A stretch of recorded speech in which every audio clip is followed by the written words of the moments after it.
नमस्कार दोस्तों, स्वागत है आपके अपने YouTube चैनल संस्कृत अड्डा पर। दोस्तों, आज की जो वीडियो इसमें हम करने वाले हैं आपके संस्कृत के कॉम्पिटिटिव एग्जाम के लिए महत्वपूर्ण क्वेश्चन, जो आपके सभी एग्जामों के लिए महत्वपूर्ण है, चाहे इसमें आपका कोई सा भी कॉम्पिटिटिव एग्जाम हो। कल वाली वीडियो जो है वो भी महत्वपूर्ण थी, क्योंकि आज की वीडियो में हम उससे आगे के ही महत्वपूर्ण जो क्वेश्चन है उसे करने वाले हैं। कल वाली वीडियो अगर आपने नहीं देखी थी तो वो वाली वीडियो जो आपको इस वीडियो के अंत में मिल जाएगी, तो उसमें जाकर जो आप देख सकते हैं। तो जल्दी से अब अपने जो क्वेश्चन है उसे हम देख लेते हैं। तो जिसमें हमारा यहाँ पर पहला क्वेश्चन है, संस्कृतस्य शतम इत्यस्य कृते केन्तुम इति अयं शब्द कस्यां भाषायां विद्यते। तो जैसे आप संस्कृत में 100, ये 100 जो है इसको क्या लिखते हैं, शतम, और हिंदी में हम 100 कह देते हैं, अंग्रेजी में हम 100 कहते हैं। तो संस्कृतस्य शतम इत्यस्य कृते केन्तुम इति अयं शब्द कस्यां भाषायां विद्यते। ये लैटिन में है, जर्मन, ग्रीक या ईरानी भाषा में है। तो इसका जो संबंध है ये रहेगा लैटिन भाषा से। तो भारोपीय परिवार की भाषाओं को ध्वनि के आधार पर 2 भागों में बांटा गया था, केंटुम और शतम वर्ग में। तो उदाहरण के लिए 100 संख्यावाचक शब्द लिया गया है, जिसे संस्कृत में शतम कहते हैं, और लैटिन में क्या कहेंगे, केंटुम। संस्कृत में 100 को हम शतम कहते हैं, ऐसे ही लैटिन में केंटुम हम कहेंगे। मतलब ये जो है केंटुम लैटिन भाषा का है। जैसे हम संस्कृत में 100 को शतम कह देते हैं, ऐसे इसमें तो जैसे दूसरे देश है वहाँ पर अलग अलग भाषाएं हैं, तो ये उसी के अनुसार है। नेक्स्ट है, संधि भाषाएं विकास कस्याय प्राकृत भाषाएं अभवत। तो ये जो सिंधी भाषा जो है इसका विकास प्राकृत भाषा से हुआ था। ये लंग लकार में है, हुआ था, अभवत भू धातु में लंग लकार प्रथम पुरुष एकवचन में। तो किस भाषा में हुआ था ये, शौरसेनी, मागधी, पैशाची या फिर अर्ध मागधी में। तो सिंधी भाषा का विकास पैशाची और प्राकृत भाषा के संयोग के द्वारा हुआ है। पैशाची और प्राकृत भाषा के संयोग के द्वारा हुआ है। पैशाची का क्षेत्र पश्चिमोत्तर भारत और जो अफगानिस्तान है इस ये वाला क्षेत्र था, और गुणाढ्य की जो ये बृहत कथा जो है वो पैशाची प्राकृत में ही है। तो सिंधी भाषा विकास कस्य प्राकृत भाषा भवत पैशाची प्राकृतात्।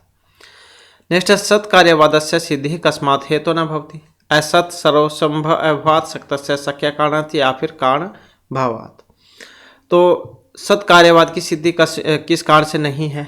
अब नहीं है, इसमें भी जो है ये इनसे भी ऑप्शन से भी आप देख सकते हैं, या फिर जो एक श्लोक है उसके माध्यम से भी इनके बारे में बतलाया गया था।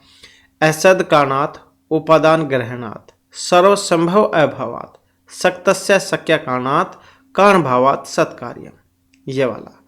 तो संख्या कारिका जो कि ईश्वर कृष्ण की है, तो इसमें सत्कार्यवाद सिद्ध करने के 5 कारण बतलाए गए थे। असद कारणात् उपादान ग्रहणात् सर्वसंभव अभावात् शक्तस्य शक्य कारणात् और कारण भावात् सत्कार्यम।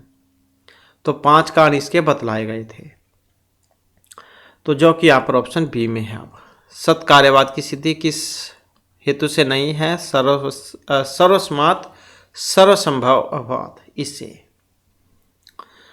नेक्स्ट है, प्रधान पुरुषों का धर्म समान है, त्रिगुणत्वम हेतुत्वम सामान्यत्वम या अचेतनत्वम। प्रधान पुरुषों का धर्म समान है। तो जो सांख्य कारिका है इसमें प्रधान प्रकृति और पुरुष के संयोग से ही सृष्टि की उत्पत्ति होती है। तो पहले भी क्वेश्चन आया था, पुरुष और प्रकृति का संयोग अंधे और लंगड़े के समान है, पंगु अंधवत। तो संख्या कारिका में प्रधान मतलब प्रकृति और पुरुष के संयोग से ही सृष्टि की उत्पत्ति होती है, जिसमें प्रकृति को अविकृति किसी का विकार नहीं अर्थात किसी से उत्पन्न नहीं होती है, और पुरुष को न प्रकृति न विकृति कहा था। तो इस प्रकार से कौन सा है प्रधान पुरुषों का धर्म समान, अहेतुत्व।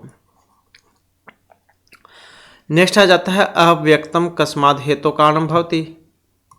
नित्यत्वात्, परिमाणत्वात्, चैतन्यत्वात् या निष्क्रियत्वात् अव्यक्तम कस्माद् हेतु हो कारणम भवति। तो जो कि ऑप्शन बी में है, मतलब परिमाणत्वात्।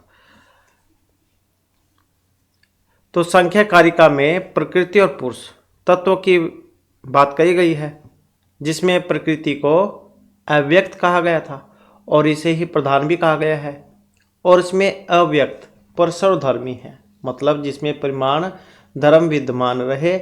इसी कारण यह स्पष्ट है कि यह अव्यक्त परिमाण के कारण ही होता है। तो क्या आ जाएगा, अव्यक्तम कस्मात् हेतु कारणम भवति परिमाणत्वात्। इसके बाद है प्रकृति पुरुषयोः संबंधः कीदृशः भवति। जल अग्निवत, मातृपुत्र, कार्यकांड या पंगु अंधवत। प्रकृति और पुरुष का संबंध कैसा है, जैसे कि अभी हमने ऊपर क्वेश्चन में इसके बारे में बात की थी। तो पंगु अंधवत, लंगड़े और अंधे के समान। और जो संख्या कारिका है, इसमें आया था इनके बारे में। तो इसमें 25 तत्वों के बारे में बतलाया गया है, जिनमें से कुछ पदार्थ प्रकृति और कुछ विकृति रूप में और कुछ दोनों रूप में हमें प्राप्त होते हैं। और इसमें प्रकृति को जड़ माना गया है और अंधे की संज्ञा उसे दी गई थी, जबकि पुरुष से इसका संयोग होता है। तो इन दोनों को ही पंगु अंधवत कहा गया था, क्योंकि एक के बिना दूसरा काम नहीं कर सकता। जैसे कोई रास्ता पार करना है, अब अंधा देख नहीं सकता, लंगड़ा चल नहीं सकता, लेकिन साथ मिलकर तो ये रास्ते को पार कर सकते हैं। अध्यारोपः किं भवति। मिथ्या ज्ञानम, अस्पष्टम ज्ञानम, यथार्थ ज्ञानम या वस्तुनि अवस्तु आरोप। अध्यारोप का क्वेश्चन है, एग्जाम की दृष्टि से महत्वपूर्ण है।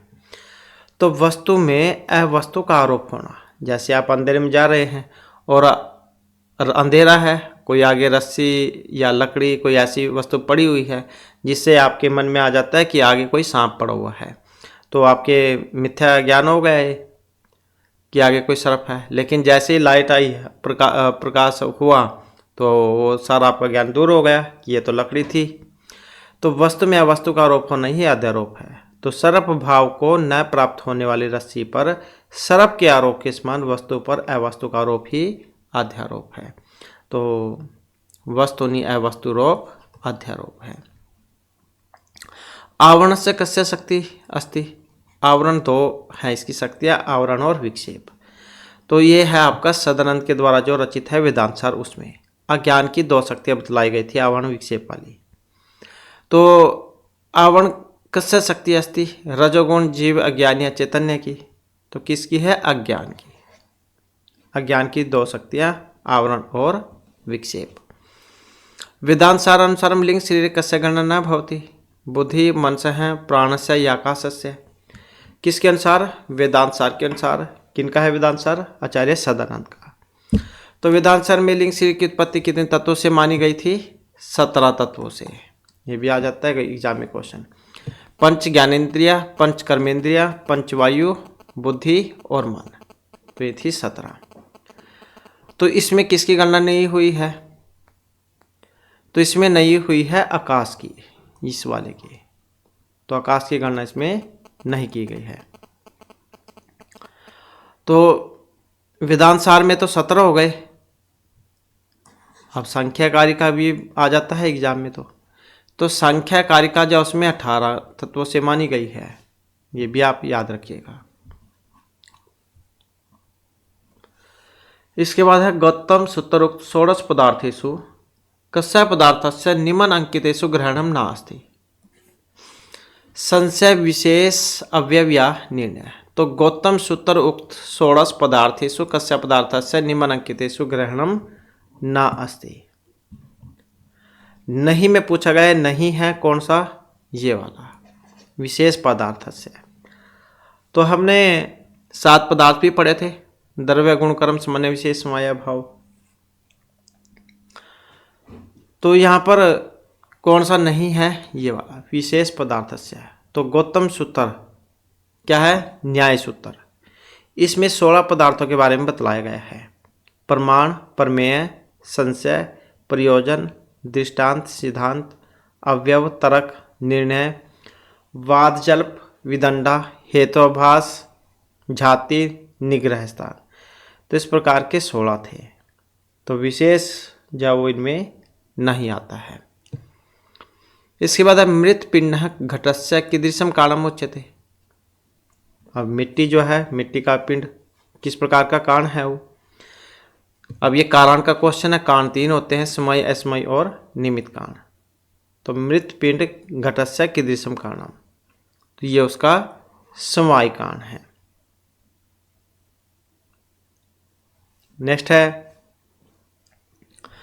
यदि चक्षुरादिना घट रूपादिकम गृह्यते तदा अन्यो इंद्रिया सन्निकर्ष का, ये सन्निकर्ष का क्वेश्चन है जो कि 6 होते हैं। तो यदा चक्षुरादिना घट रूपादिकम गृह्यते तदा अन्यो इंद्रिया सन्निकर्ष का, तो ये होता है सुख समवाय सन्निकर्ष। जब चक्षु के द्वारा घट के रूपादि को ग्रहण किया जाएगा तो क्या होगा, उसमें सुख समवाय सन्निकर्ष, कि घट में श्याम रूप, मतलब उसका कलर कैसा है, तब चक्षु इंद्रिय है और घट ही रूप विषय है। तो इन दोनों का सन्निकर्ष है ये। इसके बाद है जीवत शरीरम स आत्मकम प्राण आदिम तुआत इतर प्राण आदिम कीदृश हेतु, केवल अन्वयी, केवल व्यतिरेकी, अन्वय व्यतिरेकी या असिद्ध हेतु हो। जो जीवत शरीरम से आत्मकम प्रमाण आदिम तुआत, तो प्रमाण आदिम तत्वों कीदृश हेतु हो। तो हेतु जा 3 होते हैं। कौन कौन से, अन्वय व्यतिरेकी, अन्वय व्यतिरेकी, केवल अन्वयी और केवल व्यतिरेकी, ये वाले। तो इसमें से जो केवल व्यतिरेकी हेतु है वह साधकत्व के साध्य होने पर प्रमाण आदि तव हेतु है। जैसे कि जीवित शरीर स आत्मक है क्योंकि वह प्राण आदि से युक्त होता है। तो जीवित शरीरम से आत्मकम प्राण आदिम त्वात्, तो प्राण आदिम तो किस प्रकार का हेतु है, केवल व्यतिरेकी। अगला क्वेश्चन है, साध्य भाव साधकम हेतु अनंतरम यस्य विद्यते सह हेतु अभास अन्नम भटेन के नामना प्रोक्तः। तो ये सत प्रतिपक्ष, असिद्ध, व्यभिचार या फिर विरोध। तो अन्नम भट्ट इनके द्वारा रचित है तर्क संग्रह, इसी में आया था ये। तो अन्नम भट्ट रचित तर्क संग्रह में 5 प्रकार के हेतुभास बतलाए गए थे। तो उसमें से जिस हेतु के साध्य के अभाव का साधक अन्य हेतु हो उससे हम सत प्रतिपक्ष हेतुभास कहेंगे। जैसे कि शब्द नित्य है श्रोत्र इंद्रिय का विषय होने से, तो कौन सा हो जाएगा यहाँ पर, ये वाला सत प्रतिपक्ष नामना।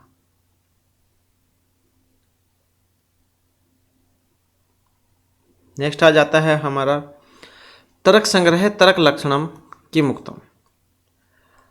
क्या लक्षण थे इसमें, अब मिथ्या ज्ञानम है, व्याप्यारोपेण व्यापक रूप है, सन्निकृष्ट संयोग हेतु या किसमें धर्माणी विरुद्ध नाना धर्म वैशिष्ट अवगाही ज्ञानम। तो तर्क संग्रह तर्क लक्षणम की, तो तर्क संग्रह में यथार्थ अनुभव या अपरमा के 3 भेद बतलाए गए थे। कौन कौन से, संशय, विपर्य, तर्क। तो व्याप्य के आरोप से व्यापक के आरोप को तर्क कहते हैं। जैसे कि यदि अग्नि नहीं होगी तो धुआं भी नहीं होगा, बात भी ठीक है। जहाँ पर धुआं वहाँ पर आग जरूर होगी और जहाँ पर आग है वहाँ पर धुआं जरूर होगा। तो तर्क लक्षण की मुक्तम यहाँ पर व्याप्यारोपेण व्यापक आरोप है, ये वाला। अगर धुआं है तो आग भी जरूर है, आग है तो धुआं भी जरूर होगा। इसके बाद है अभाव प्रत्यक्ष नंभट अनुसार का सन्निकर्ष अंगीकृत है। विशेषण विशेष्य भाव समवाय संयोग सूक्ष्म समवाय सन्निकर्ष का क्वेश्चन है जो कि 6 होते हैं। तो अभाव में कौन सा होता है यही बतलाना है। तो कौन सा होगा इसमें, इसमें होता है ये वाला विशेषण विशेष्य भाव सन्निकर्ष। 6 होते हैं, संयोग, सुख समवाय, सुख समेत समवाय, समवाय समेत समवाय और विशेषण विशेष्य भाव सन्निकर्ष। तो उसमें से अभाव के प्रत्यक्ष होने पर विशेषण विशेष्य भाव सन्निकर्ष होगा। घट अभाववद भूतले, इसको उदाहरण है। इसके बाद गंधत्व कस्य लक्षण, किसका लक्षण था ये, गंधवती होना। तो गंधवती होना जो है ये है पृथ्वी का लक्षण। और पदार्थ का क्वेश्चन था, पदार्थ 7 पढ़े थे हमने। द्रव्य गुण कर्म सामान्य विशेष समवाय अभाव। तो द्रव्य जो है वो कितने हैं? द्रव्य थे 9, पृथ्वी जल तेज वायु आकाश काल दिक आत्मा मन, ये वाला था। तो उसमें से पृथ्वी का गुण था गंधवती होना, और ये नित्य और अनित्य, इसके भेद से 2 प्रकार की होती है। इसके बाद है कविराज मुकुट अलंकार हीर मामल देवी च कश्यप पितरो। अब ये श्री हीर और मामल देवी किन के माता पिता थे? तो एग्जाम है, किसी भी तरीके से एग्जाम में क्वेश्चन को पूछ लिया जा सकता है। तो किसके हैं फिर ये? तो इसमें अगर हम देखते हैं तो यहाँ पर जो हमारा आंसर ऑप्शन रहेगा बी वाला। तो श्री हर्ष के थे। तो श्री हर्ष विरचित नैषधीयचरित के अंतिम श्लोक से हमें ये पता लगता है कि इसके पिता श्री हीर और माता मामल देवी थी। तो इसमें ये इसके माध्यम से भी यहाँ पर बतलाया गया है। राजी मुकुट अलंकार हीर हैं सुतम, सुत मतलब बेटा, और श्री हीर हैं शुश्रुवे जितेंद्रिय चायम मामल देवी चायम, इस प्रकार से। बस आप सीधे शब्द में इसके माता पिता याद रखिएगा, पिता माता। नेक्स्ट है हमारा क्वेश्चन मिलान करने का। अब मिलान करने में देख लेते हैं इसका कौन से वाला बनेगा। तो जिसका भी पहले पता उसी का आप मिलान करके एक बार जो इसमें देख सकते हैं। तो जैसे श्री हर्ष है, इनके द्वारा क्या रचित है? श्री हर्ष का नैषधीयचरित है, इनका 22 सर्गों में है, श्रृंगारस है, और महाभारत के वन पर्व में से है। दंडी 10 कुमार चरित है इनका, 8 उच्छ्वासों में है। और महर्षि बाणभट्ट इनका हरिचरित है, ये भी 8 उच्छ्वासों में। और विशाखादत्त इनका मुद्राक्षस है, 7 अंकों में। तो ऐसे मिलान हो जाएगा इनका। तो इसमें देख ही सकते हैं कौन सा बनेगा फिर। नेक्स्ट है 10 कुमार चरित, इससे नायिका है। कौन से 10 कुमार चरित के नायक? राजहंस, उपहार वर्मा, राजवाहन या अपहार वर्मा। दास्य दंडी, दास्य 10 कुमार चरित, याद भी आसानी से रह जाएगा। तो 10 कुमार चरित जावत तीन जो खंड है उसमें बटी हुई है।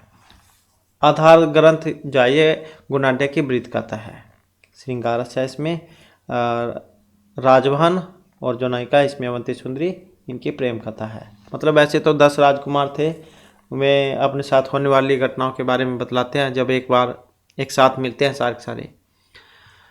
तो नायक पूछा गया है, इसमें कौन थे नायक 10 कुमार चरित में? तो यही थे राजवाहन। इसके बाद है विश्वनाथ मत अनुसार वीरस कतिविधा है, द्वि त्रि चतु पंच कितने प्रकार का है आचार्य विश्वनाथ के अनुसार? तो साहित्य दर्पण है इनके द्वारा लिखी हुई, 10 परिच्छेदों में है। तो वीरस कितने प्रकार का माना था इन्होंने? तो वीरस जो उसको 4 प्रकार का इन्होंने बतलाया था। कौन कौन से? दानवीर, और कौन सा? धर्मवीर, और युद्धवीर, और दयावीर। तो इस प्रकार से जो है इन्होंने 4 जो हैं वीरस ये माने थे, दानवीर, धर्मवीर, युद्धवीर, दयावीर। और वीरस के देवता महेंद्र हैं, और रंग सुवर्ण के समान होता है, सुवर्णवत। नेक्स्ट है बृहत्त्रय यमुनागण्य थे, दोनों ही आते हैं एग्जाम में, बृहत्त्रयी वाला भी और लघुत्तरय वाला भी। तो इसकी बात करें तो बृहत्त्रयी में नहीं आएंगे, तो यही वाला रघुवंश महाकाव्य महर्षि कालिदास की रचना है, और इनको लघुत्तरयी के नाम से जाना जाता है क्योंकि 3 जो काव्य वो लिखे थे इन्होंने। तो लघुत्तरयी के अंतर्गत आता है। अब ये बृहत्त्रयी में नहीं आएगा। बृहत्त्रयी में नैषधीयचरित, किरातार्जुनीयम और शिशुपालवधम ये वाले आ जाएंगे। इसके बाद है गद्य काव्यम नास्ति, कादम्बरी, 10 कुमार चरितम, बुद्ध चरितम या हर्ष चरितम। अब गद्य काव्य भी नहीं है, कौन सा? ये वाला, क्योंकि महाकाव्य की श्रेणी में आता है। महात्मा बुद्ध जो थे उनके जीवन के ऊपर था ये, और 28 सर्गों में था ये। और जो आचार्य अशोक घोष जो उनके द्वारा रचित है। वैसे तो 3 लिखे थे उन्होंने, बोचरी, सौंदरानंद और सारिपुत्र प्रकरण। इसके बाद है केन कविना बौद्ध धर्मस्य। तो केन कविना बौद्ध धर्मस्य प्रचारार्थम काव्यानि लिखितानि। किसने लिखे थे बौद्ध धर्म के प्रचार के लिए? अब बौद्ध धर्म से ऊपर जैसे क्वेश्चन आया तब बोधचरितम लिखा गया था। श्री आचार्य जो अशोक घोष है उन्होंने बोधचरित, सौंदरानंद और सारिपुत्र प्रकरण 3 काव्य लिखे थे इन्होंने। तो बौद्ध धर्म के ऊपर बोधचरित लिखा था, 28 सर्गों में था, जो कि अभी हमने ऊपर पढ़ाई है।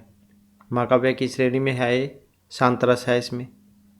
तो इसमें बुद्ध के जन्म से लेकर और महानिर्वाण तक की जो कथा है वो इसमें वर्णित है। नेक्स्ट है नैषचरिते कति सर्गाः सन्ति। कितने नैषचरित में सर्ग? 19, अष्टाविंशतिः, द्वाविंशतिः या चतुर्विंशतिः। तो कितने हैं इसमें सर्ग?